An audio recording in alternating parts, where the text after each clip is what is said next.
This all. meeting is being recorded. Sorry. Okay, you got to go with the bot first. um, uh, thank you all for joining this morning. This is the launch of this presentation, so I'll be very interested to hear your feedback. Just want to tell you a little bit about what I'm going to talk about. I'm going to explain who the Center for Learning and Practice is, what our mission is, why we chose to develop a framework on sustainable learning, what it looks like in practice, and I will be asking for your feedback and input along the way. And I can't see the chat box, but Julie can, and she will interrupt me if it seems appropriate, and if not, she'll wait till an opportune moment to get going. So I'm Diana Woolis. I'm the director of the Center for Learning and Practice, where I've been for the last about 2 and a bit years. I've been in the field of education for almost 40 years, and I have worked primarily in the higher ed and work-based learning space, and have been a policymaker, a program designer, a researcher. I've kind of had any role that you can think of. And I'm delighted that I could be at the Carey Institute and focus all of that learning to bring it to what we call global good. So if we could get this to, the mission of the Center for Learning and Practice is to improve professional learning and knowledge sharing in and across civil society organizations through sustainable learning programming, research, and services. We established our mission more tightly after we did kind of a landscape analysis, and we know that, I'm sorry that this is not wanting to change slides here. Here we go. We know that there are real challenges in professional learning, and so we really are targeted at that. And let me just go through these one at a time. And many of you will know them if you're in the learning business, if you're teaching teachers, if you're teaching architects. It doesn't really matter where you are in the professional learning space, but particularly in the teaching of teachers, we have a set of challenges, and that's in higher ed and in K-12. The first is we lack in general. Of course, these are, there are exceptions to everything, but we lack in general a focus on practice. Most of our professional development is one-off, and in the humanitarian sector, where it's very challenging in the space that we're working in now, you have real issues of access. So you do a lot of face-to-face, and then people go off, and you don't have any sort of persistent practice development. So there's a lot of focus on content and content mastery. And what happens is people have content and then they have to use it in their work, and they're challenged and they're isolated, and they are generally underprepared to apply that content. We also lack, as a group, quality indicators, standards, and assessment for our professional learning. In general, we lack equal access in real time, embedded in work on any device. Here I like to say, in the ideal world, professional learning would be accessible on any device, in any time, on any language, in any context, using any content. I hope I live that long. The fourth point is that we don't have real adaptability across context, content, and languages. We have either very specific applications or really general applications. We don't have structures and tools and templates that allow us to say, oh, I'm in Lebanon, or I'm teaching STEM, or I'm trying to do it in Arabic, but assure that I can have a learning experience and activity that meets some kind of quality indicator and includes assessment. I'm sorry, but your pictures on my screen are blocking no matter where I go. Okay. So one of the big areas that I feel is the most underdeveloped, it's not that I feel, is the most underdeveloped, underutilized, under-theorized, is how we use insight from data reflection and community. Our work is very telescoped into a piece of content or a particular skill, and we don't look at its application over time and space and different contexts. And we now have the ability to do that, which I'll talk about in a minute. And not only at a big scale, but also for a particular learning facilitator, for their organization, for their sponsor. There are lots of ways to now use data. And the sixth area that we identify as really problematic is modularity. And here we're talking about the ability to personalize one's approach to learning. So again, what we typically come to online learning in general, and that's what I'm focused on, sort of work embedded, we're very focused on practice learning, is that the way it's organized now is like you're consuming whole chunks of things, whether they're whole books or whole curriculums, and that isn't how people work anymore, and that's not how they work online. They move around, they look at a little piece of something, what we call micro content. There are micro credentials. They move around in different ways, they consume the work in different ways, and they choose to order and sequence things the way they want. And so the way we need to assure that they are actually attaining the skill and applying it is through new methods of assessment. So just to summarize that, so the professional learning lacks a focus on practice, quality indicators, equal access, adaptability, insight from data, and modularity for personalized approach. So I'm going to ask you to just take a second and put in the chat box what you come to this sustainable learning, what you think, what in your work, in your practice, is the greatest challenge to effective professional learning. So I'm just going to take a second and let you post that, and then I'm going to ask Julie to read them because I can't look at both things at once.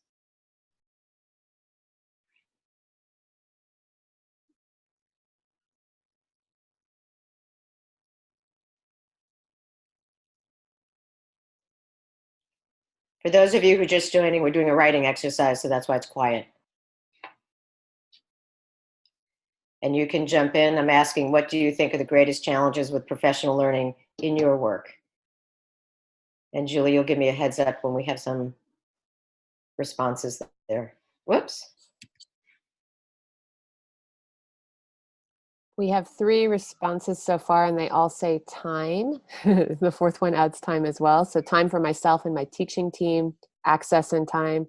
Time, we ask our faculty to do more and more, it seems, every semester. Ways to engage due to lack of time and sustaining that engagement over time, access and time. Most of the points would be quite similar to those you pointed out. I believe here in Europe, there's a need for a quote-unquote European quality approach. There's a note, the use of collaboration among educators to learn from each other on a regular basis and supportive environment. And there's a note about bureaucracy being an obstacle. Oh, yes. Oh, my goodness, yes.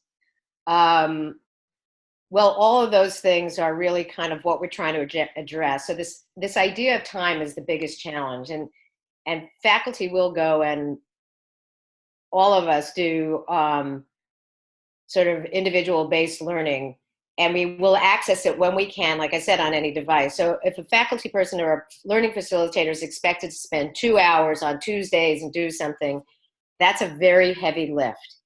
But if they can enter into the material on their own terms and do little pieces and do what they want, yet at the end have achieved whatever it is that, you know, is expected, it's a much more pleasant and productive experience. So I'm going to take us to, because this is such a good 1-minute video, and this also goes to the idea of curating content. You know, you don't have to reinvent the wheel. So I'm just going to go to this video for a second.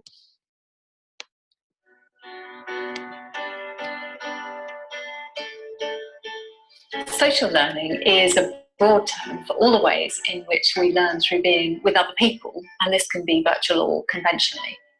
And however we connect, the techniques and benefits are the same through questions, conversations, activities, reflection and feedback is how we gain new knowledge and skills and insights that we certainly couldn't access on our own.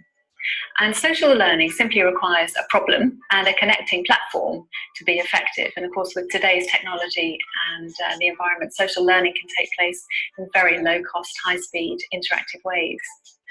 So the structures of social learning are things like communities of practice, wikis, peer working groups, chat cafes within MOOC programs, or simply instant messenger.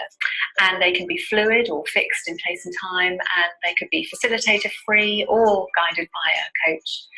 And with healthy social dynamics, social learning groups can be a really fun way to leverage the expertise of many people to solve key problems with unbelievable speed. I couldn't say it better myself. That's why I went to her video.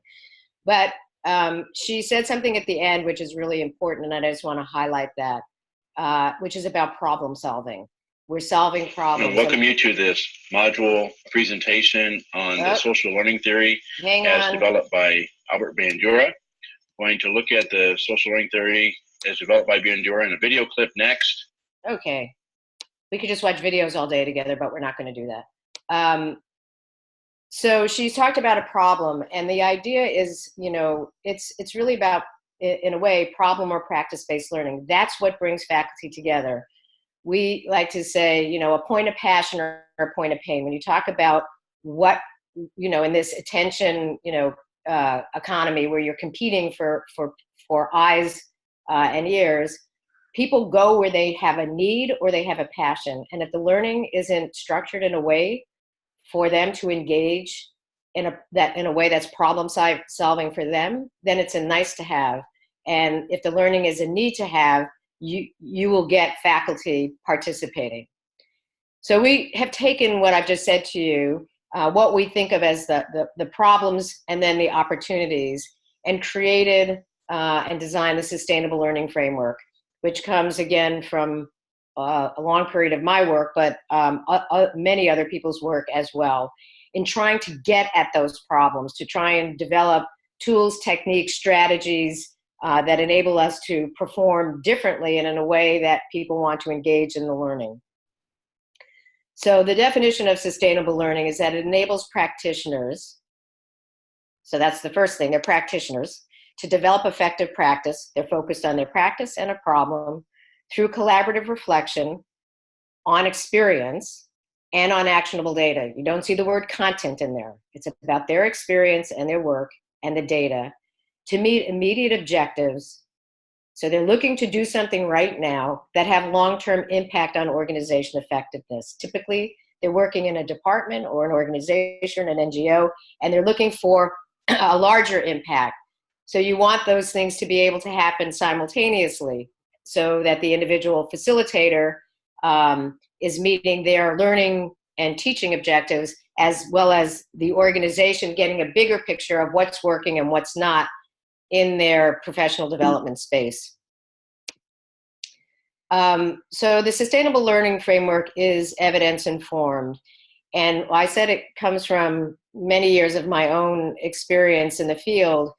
The core of it comes from work that we did, and this book, not to plug the book, but it is available on Amazon, which is called Taking College Teaching Seriously. And this was an almost 7-year project that was funded by the Bill and Melinda Gates Foundation that I worked on and consumed much of my life for those years. And what we were looking at is fostering student success through faculty-centered practice improvement. At the Center for Learning and Practice, we think of faculty and teachers in the broadest sense, particularly in the refugee context, which I'm going to talk about, in the humanitarian context, where a learning facilitator could be anybody. It can be a parent, it can be a bus driver, it can be a high school kid. And so what you want to do is give those people at least minimum tools, or have them have access to, so that they have student success and so that they're recognized. And so the core of the sustainable learning framework came out of research that we did on this book. And Rosemary Arca is also online here today, and she now coaches for us. For Rosemary Arca wrote the introduction to this book and was first one of the designing faculty and then a coach, and now she's with the Center for Learning and Practice. So sustainable learning is learning for good. We're looking at improving outcomes for learners in all contexts. Mostly in our context, those learners are teachers. They're learning facilitators or people who are trying to help other people teach. And investments by organization that result in measurable, sustainable impact. For most of us working in the humanitarian sector or the larger education sector, you're trying to do something big. And when we wrote the book, we were trying to raise the pass rates of a whole class of underserved, undereducated students in the United States, which I have found to be completely translatable to other contexts where we have underserved populations. So I'm going to try to take this a little bit slowly. It's not my strong suit, but I'll go as slowly as I can to say a little bit about, again, what is in the DNA, if you will, of sustainable learning and why it's important. The first thing is that it weaves and integrates various learning traditions. So in order to be sustainable, we can't just look at the student in the classroom, if you will. We have to understand how organizations learn and how systems learn. So we're looking at those traditions. We're also looking at social and blended learning and what we know about them as it pertains to sustainability. We're also looking at sustainable learning harnesses the digital speed of knowledge creation and the subsequent speed and acceleration of learning cycles. Let me say a little bit about that. If you are in the learning space, if you're a learning facilitator, I don't even want to guess how many emails you get a day and what you're trying to manage. And each of those emails will probably, or often if you have students, come with some piece of content that you're trying to review. They've either written it or they've curated it from the internet and then they're doing something with it. That is a really, really different paradigm than having a textbook with assigned chapters where you meet in class and you're going to review that. Everything is happening very fast. Those learning cycles are happening very fast. And so you can't stop it. You can't slow it down.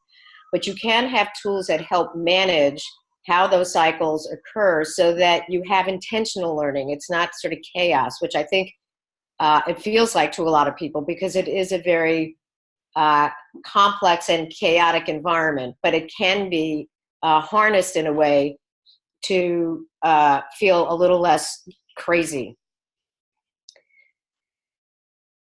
Sustainable learning also leverages the proliferation and free flow of curated content, and it allows for learning anytime and anywhere and any content sharing.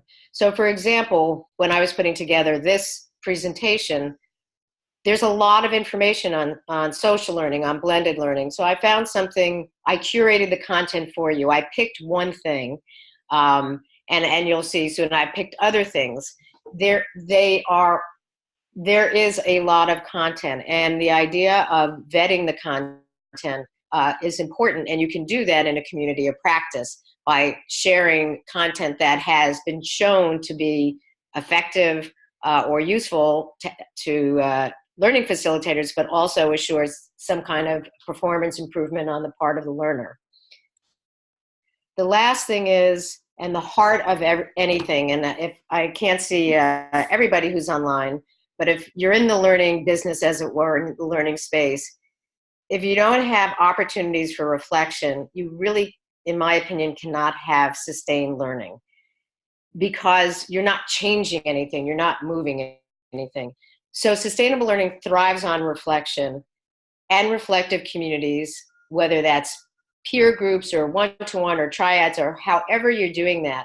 But it gives the practitioners the opportunity to reflect together on a problem, on a specific problem of work. So just a note here, another one of my sayings is, if you build it, they won't come. You cannot create a space and say, let's reflect together. That is not what happens. You can't say, let's create a community. These activities, communities of practice reflection, are very structured, they're facilitated, they're goal-oriented, people get something from them at the end, so you are really working through a problem. And again, there's lots of good material on how to do that, lots of good content. Some I've written, much more other people have written about how you facilitate and scaffold that process of reflection, which is built into the work. For example, I know that Katie's work is with volunteer teachers, just getting them to talk about their work, the challenges of their work. Many of you work in these environments. You can do reflection anywhere, anytime, but it needs to have those characteristics, of those structural characteristics. So what I would say about sustainable learning in general, I'm quoting from Schopenhauer here, is, we're not inventing, new things here. The goal is not so much to see that which no one has seen, but to see that which everyone else sees in a totally different way. And that is how we think about our sustainable learning framework.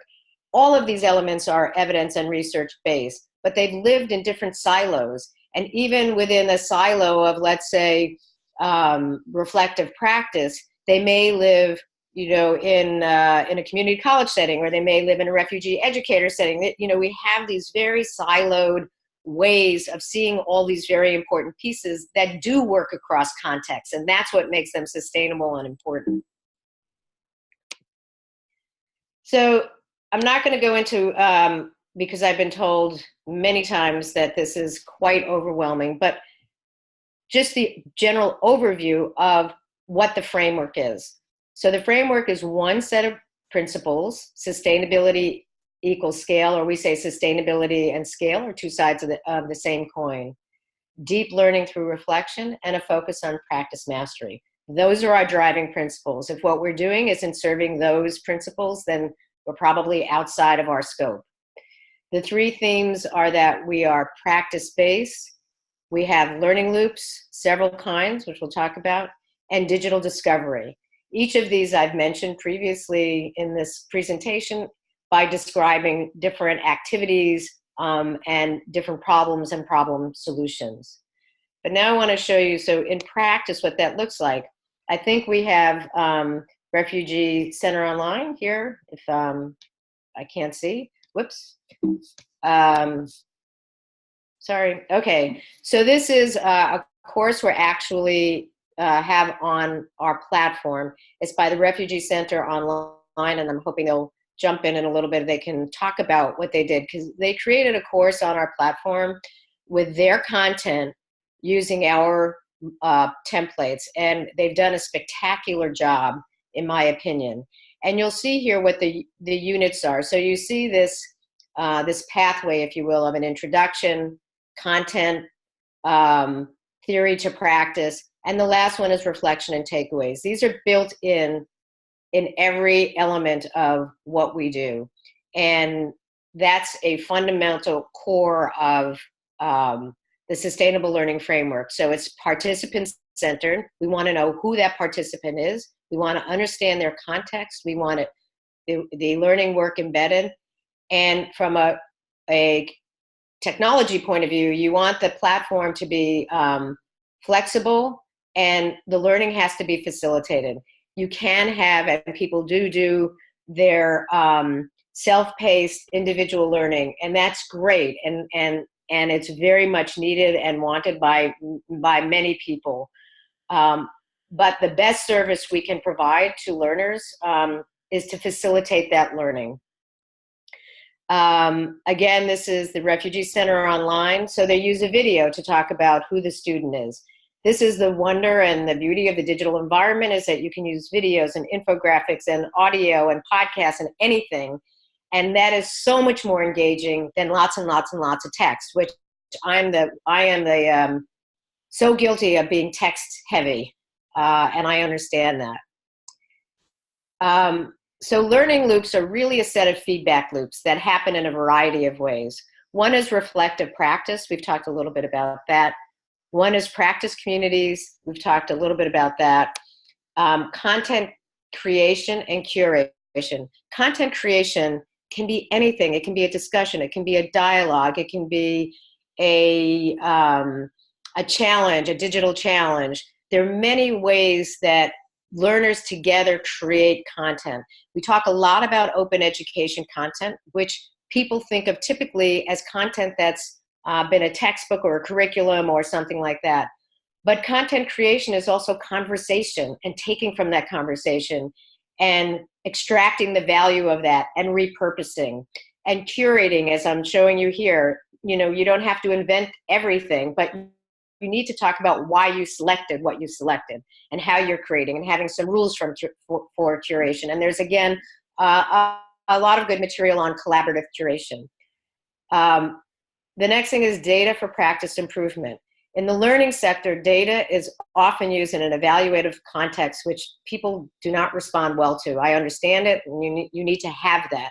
But within the sustainable learning, we're looking at practice improvement. Give me data that helps me see my own work, helps my learners see their work, helps us find a guiding pathway or a navigational route to my improvement.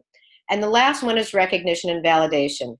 Again, particularly in the humanitarian sector, where people are learning in places where they don't get anything, they can't get certified, they don't have their credentials from their previous countries.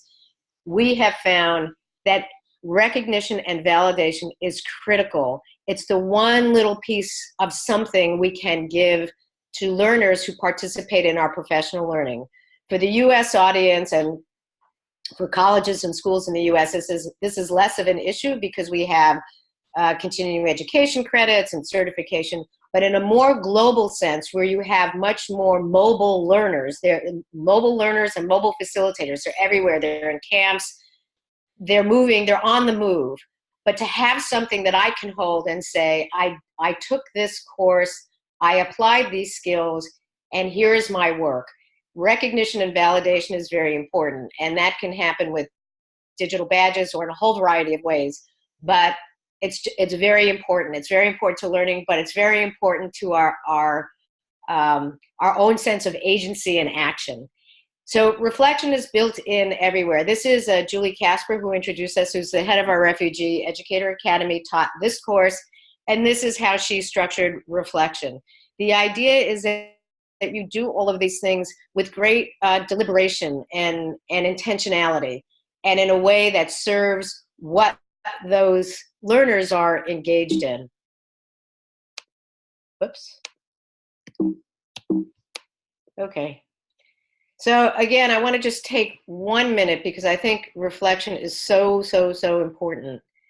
And just post, if you will, in the discussion space, how you incorporate reflection either into your own work, how do I reflect on my work, or how you build in reflection into the work that you do, whatever it is. You could be a manager, you could be a policymaker. It doesn't change the need for deliberate reflection. So let me take a minute, and then Julie, you'll read to us when you think we have a sufficient number.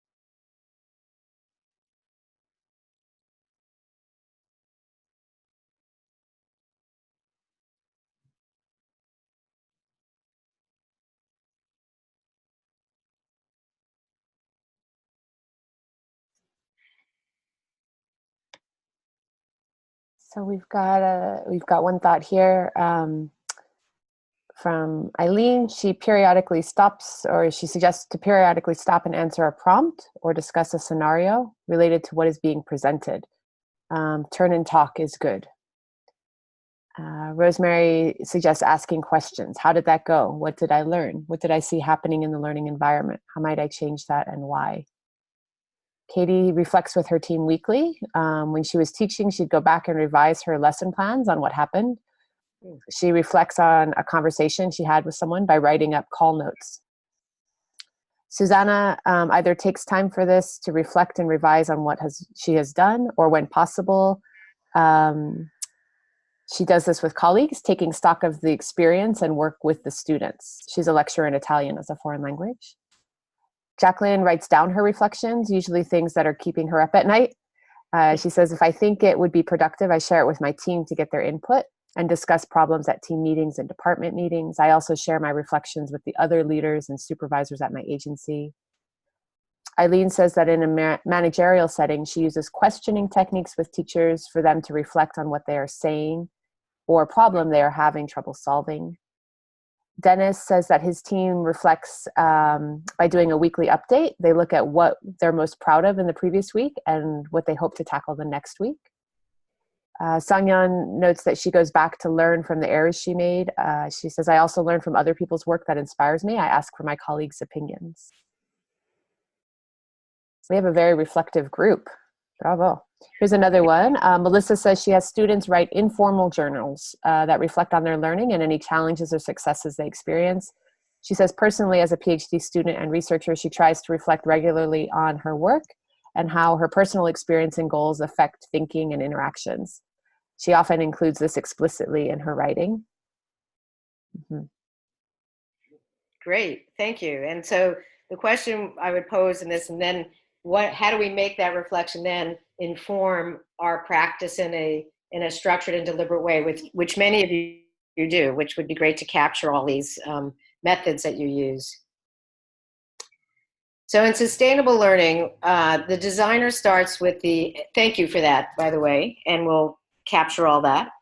The designer starts with the end in mind and ensures that evidence of progress, improvement, and application are captured, analyzed, shared, and used for further learning. So this is a course that's created by Mona Yunez. And again, many of us do this regularly. And the idea is to also use that data in a larger way so that we said we wanted to achieve a particular thing. And did we achieve it in the immediate way? And did we achieve our long-term goals? And for those of us who, in the humanitarian sector, there's this monitoring and evaluation. This is not a common term in U.S. higher ed, but in general in the humanitarian sector, this idea of monitoring and evaluation is very critical. And so the idea is to make that monitoring and evaluation useful to the actual practitioner and to have it be available more in real time for everybody. And how do we do that? This is an area we call digital discovery, and this goes back to the leveraging and harnessing digital opportunities. What changes in the medium of the digital world? And I think I probably said this earlier, but it bears repeating. There is nothing like face-to-face work. If we could all have face-to-face work, it is absolutely beyond any shadow of a doubt that bringing people together to work together is the richest experience you can have. The reality is that doing learning globally, if you will, in all kinds of contexts, it's not possible to bring people together. It's very expensive to bring people together. And also, when you bring them together for a short term and then they disperse, they're usually not connected in a productive way. And they're on their own. I mean, ask any learning facilitator in any context, their biggest wish, if you will, or is that or their biggest challenge is they feel isolated. I have not met any learning facilitator who did not feel isolated unless they were connected in some kind of regular community of practice or professional community. And so the digital world lets us discover new things in new ways that can bear upon those face-to-face. So the idea isn't the exclusion of face-to-face. The idea is to think of some kind of arc. When you think of the face-to-face as the most valuable opportunity, and make sure you use that face-to-face for those things that you really can't do online, like trust building. I mean, you can do them online, but these are the things that really happen best face-to-face. And then use your online work for things that are better suited for that environment. and put them together when you're thinking about designing your activities or your learning design, to say, oh, this would be if I have the privilege and the resources to have a face-to-face. Here are the 3 things that I would have in the face-to-face. Then I need to mark out what I want to have happen digitally. And how do I use which tools best? There are so many. I'm going to talk about that in a minute, and it can be very overwhelming. So again, curating the tools and keeping them, there are so many bells and whistles. So the thing is, what do I want to have happen? What do I want the learner experience to be in this moment? Do I want them to be reflecting? Do I want them to be connecting? Do I want them to be looking for something? So digital discovery lets us do a set of things either faster or bigger than you could in any other context. So digital discovery lets us seek, share, and connect learning. And this is very important. Again, a lot of learning is social now, talking to each other, sharing content. To recognize progress and mastery, whether that's through digital badging, e-portfolios, there's many ways, but we begin to make those, that progress and that recognition now has mobility. It's not locked into an institution, though it may be. The idea is that the mastery goes with the student, with the learner, not necessarily just locked down in an institution. And in doing all this, you begin to identify trends and insights. And I'll just give you a very small example of this. In the work that we were doing in the book that we wrote, and we were looking at many cohorts of faculty over time and in very different settings, they tend to do, in the first 2 weeks of classes, the community building and the trust building. Well, maybe that's intentional, but now we can say, by looking at the data and the patterns in the data, we can say, this is something faculty do. Does it work or doesn't it work? And you can look at faculty who may not have taken that approach. So you can start to see different things, or at different points, people are looking at the same content, or here's when they tend to connect with each other, or here's who they tend to connect with. There is an abundance of possibility that if you open your mind, you can say, oh, if I could just know who did Sing Young talk to, who's she having a discussion with afterward, and what was she hoping to achieve? Now, I want to put every cautionary note in every kind of way about the big brotherness of that, and to say that the agency and the control has to be with the learner. So these are things that, you have to go from the learner up and invite and engage them into those kinds of possibilities. So just a few of them, I think you can see here, of course, because my screen is, there are so many things. There's data mining and learning analytics and big learning data and digital badging and e-portfolios and all kinds of things. And you can take a deep dive, as Julie and I often do. I mean, it's a huge, ginormous world of stuff. And so the thing is, and many, many people don't have time to figure out which platform or which data or which stuff. And that's why part of the motivation of the sustainable learning framework and the digital environment we're creating, we're saying, here are the tools that we use to accomplish these things. There's lots of them. Don't look at all of them, but there may be somebody like us who says, here's what we're trying to do. Here are some good tools for reflection, and we build that into our tools and templates on our platform or platforms, so that the learning facilitator doesn't have to become an expert in every conceivable instrument of engagement. And we haven't even talked about testing and all of the assessment tools, but there's a lot out there. So what I like to say about all of this and all of these new possibilities in sustainable learning is that, like Copernicus, we can discover the power of deeply observed patterns and view a universe of connections that have always been there, but not discoverable to the naked eye.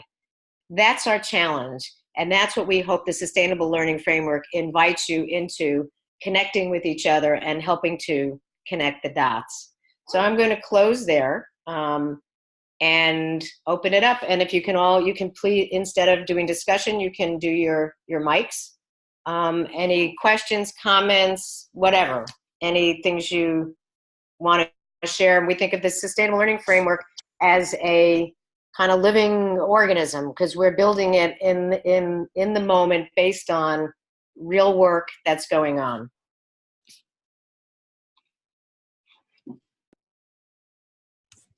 I have a question, Diana. This is Katie.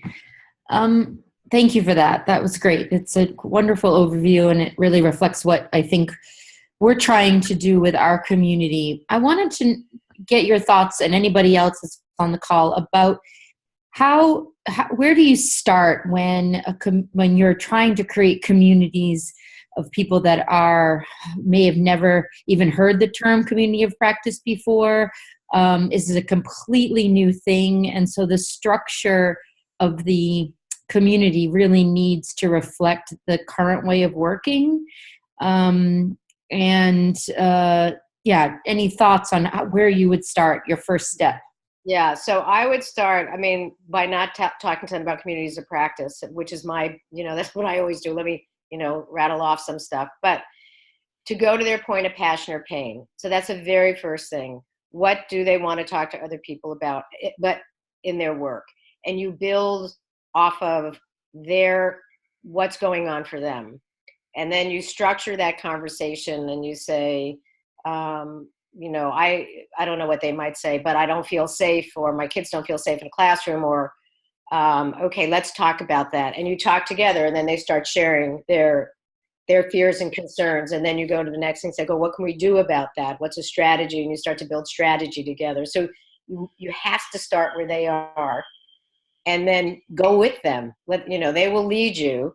And your job is to structure that exchange so that it's productive for them and moving along the pathway to what it is you're trying to achieve.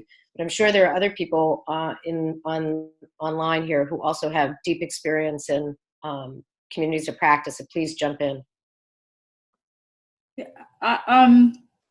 I actually think that is really the silver thread that goes through what we're talking about in terms of sustainable learning. Sometimes that's really hard to get first discussion. One thing I remember that really knit together the community that we had when we were working on the project was the idea of, what's your context? Where do you work? Yeah, something that's a little bit low stakes to get everybody just to speak, and then to build the community first. So I think you could start with point of pain and point of passion, but perhaps maybe, just sort of, what's your context? Where you learn, just as I think Julie did at the beginning, as like, where are you from? Not where you're from, but where are you now, and what are you doing, and that kind of thing. I think I'm always for a very first baby step. So. Yeah, I think Rosemary's right.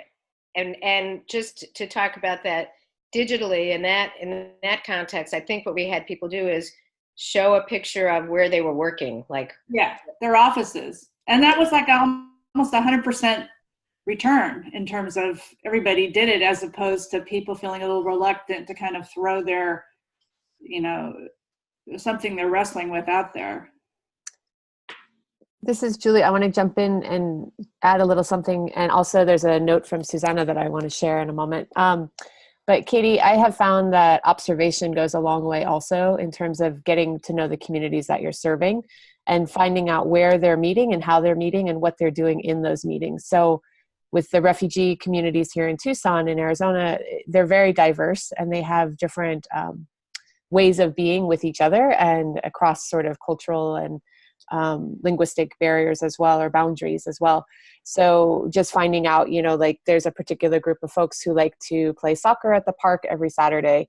And so knowing that that's where they to have really deep discussions there as well at the park. So finding out how people are already meeting in your space and what they're doing in those meetings and those spaces can be a really great starting point, so that you're not imposing a structure, or they don't feel that you're imposing a structure, but rather you're joining a community that already exists and giving it perhaps a different purpose or a different intention in subtle ways. So to jump to Susanna's note here in the chat box, Susanna says before I do that, sorry, Katie, is there anything you want to add? Yeah, just that I thank you for all of that. I would like to say that we are at a point where we've done all the observations. We know where everybody is. They know each other, but it's going to that deeper level of sustaining this sharing and building on things together. So we've done a lot of work on observing and going and know where everybody is, and we know where they're informally meeting and talking. But everybody that will say, yeah, but we're talking about the same things. Like, we're not going to a deeper level of changing our practice, and that's, I think, where we struggle. I mean, we're all struggling, and we're also dealing with like lots of organizations that all operate differently, and so trying to get this across organizations is challenging. Mm-hmm. Yeah. Well, it's good that you've done all that groundwork. So you have those pieces in place. So I think the next piece is to figure out how to help them. Yeah, to structure it in an effective way. Yeah. To structure it and highlight it. So quick example, and now we have 2 messages in the chat box, so just very quick, but working with teachers in a K-12 setting in the US, you sort of run into the same issue in terms of there's a lot of different things going on and people don't necessarily know how to talk about what they're doing or share it. But if you can create structures for each of the organizations to highlight what they're doing and bring that together in a community setting, that could start the conversation. Just starting with something very positive, a success, something that they want to share. Anyway, we can continue the conversation offline. Yeah, let's do that. It's a really good question. Susanna noted in the chat box, the concept of sustainability, I feel, is paramount to any type of activity. It's so important to finally stress this and design or find ways to attain it. The digital, quote, revolution can only help, she notes. And then she asks, don't you feel we need support from whoever is in management to be able to sustain any type of important change in practice or approach? She says, a bit tongue-in-cheek now. Yes, and one of the ways to do that is, I'm more come from the organizational learning, and it is very, bureaucracies are everywhere, but when they see the ways in which working differently improves their organizational outcomes, you get a little traction. But I can just say, I'm in New York City at the moment, and I've worked in the city, and I get the bureaucracy thing. And you just have to say, okay, today I'm not going to throw myself off the bridge. I'm just going to do one small thing. But, systems do change. And mostly when they're worried that their survival is at stake, unfortunately. You got a big smile on that one, Diana. Eileen notes that she's in a leadership position and can tell you that it's extremely important that there is sustainability. She says, otherwise there's a lack of interest and support by teachers if there's constant change in policy, et cetera. In my district, previously people talked about it as the flavor of the day or whatever, right? So that consistency does matter. Next shiny object. Exactly. And Innocent speaking. Hi. I joined a little bit late, but now I have something else to contribute because I got some key points from the presentation by Diana. Thank you very much. And maybe something we have experienced here in Kakuma based on the sustainability of the learning program. It happens that once the students have come together, and let's say here I'm talking about adult learning or tertiary education, when they have come together and they have shared like a classroom, then after finish that course, later on it becomes the program like learners supporting learning. After they have finished or done with the course that they have been doing, then the next cohort, those learners will be able to support them and make sure that they're learning, supporting whatever they want, like academic support, because they have gone through the system. Yes, the technical part still be done by the professor online, because most of the part here is just online, but the part which needs some kind of physical support like tutoring and so on, then supported by the learners who have gone through the program previously. I think that's also one part that is working here in terms of ensuring the program is sustainable. Yes, you bring up a really important point. Can you tell us where you are in the world at the moment? I'm in Kakuma refugee camp in Kenya. Oh, thank you for joining. This is such an important thing, this idea of peer learning and connecting, because one learning facilitator cannot do all the work. And if those learners are connected to each other in any kind of way, in a paired way, it is extremely effective. It's beneficial, and it really amplifies learning. It's a multiplier effect because they can support each other, especially if you model. Julie and I talk about this all the time. You model the learning. You model putting people in dyads and small groups, and it doesn't matter what training they have as a faculty or teacher. They can learn to put people into a group, have a structured conversation, have feedback, do a next kind of feedback loop. So modeling the behavior is really important, and this idea of peer learning work, and I think it's brilliant that you're doing that. And also, I could just say that our experience of Kakuma Camp is very big, and somehow the teachers there managed to participate in our activities. So it's very exciting, and I hope we're providing something for the teachers there. I think there's probably somebody else who wants to jump in. I just wanted to say also that it empowers the learner to give that legacy to the next learner, which I think is amazing.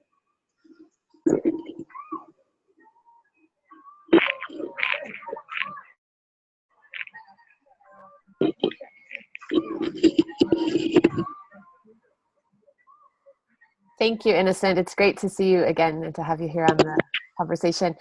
In the chat box, if people are following, Katie has shared a link to learning circles that are set up in public libraries that sound really interesting. And I will save all the chat notes and I'll post those along with the recording and the PowerPoint later. And there's some discussion about the power of peer-to-peer learning and support. Are there any last questions? We have about 3.5 minutes. I am posting a survey for your feedback in the chat box, so if you can go to that before you log out today, that'd be appreciated. But any last questions? So folks, if there's any resource from anything that anybody's asked about reflection, reflective practice, digital learning in any way, peers, coaching, put it in the chat box. And this is how you begin to curate, because there's so much good stuff out there. You're all doing work. You know this stuff, but we all don't know everything. And if people want, we will follow up with an online kind of discussion or chat that isn't a webinar about the key things that you would like to dig deeper on. So if there are things that you want to see a really targeted discussion on, we will organize that and focus just on that. And we don't care if it's just 3 people. If there are people who are interested in a particular strategy around sustainable learning, we'll go there. Thank you. Last question, if anyone has one. We have just a couple minutes.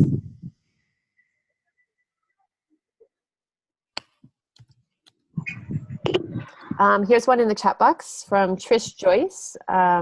She says she'd love to hear more about how communities of practice are using or providing digital badges to their students. Great question, Trish. It's a new territory that we're moving into through digital promise and some micro-credentialing. Diana, do you want to say any more? Or does anyone want to say anything about that topic? No. Julie, maybe you can just put the link into our digital badge. So we are, we've created our first digital badge.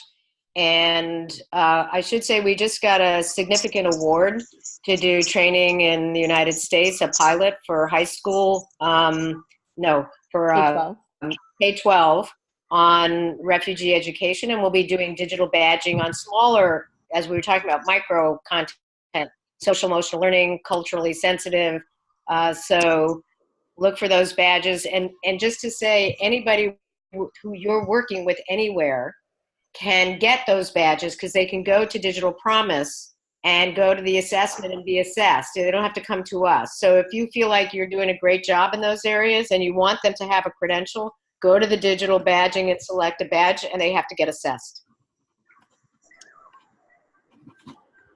And we have one micro-credential out now that I'm slowly downloading, and I'll put in the box in a moment, but we are developing others as well, noting that badging is growing quickly within the United States context and also globally as one way of recognizing and validating people's work, and it's competency-based. So it's really, it fits the parameters of sustainable learning insofar as it is practice-based, it is reflective. All right, Diana, the last word is yours. Thank you all so much for coming to this debut of our Sustainable Learning Framework presentations. I'm really, really hoping to see many of you online in other conversations and at conferences and workshops. And you're all welcome to come to the Carey Institute, which is in upstate New York. It's a beautiful campus, 200 acres. If you're needing to doing deep reflective work, that's what we're there for. Thank you. Great. Thank you, Diana. Thank you, everyone, for joining. If you stay on for just a moment, I'm still looking for that micro-credential link. My computer is very slow. And I will post the survey link one more time. If you can complete that, that'd be great. And I'm going to stop recording now. But thank you all very much for joining us.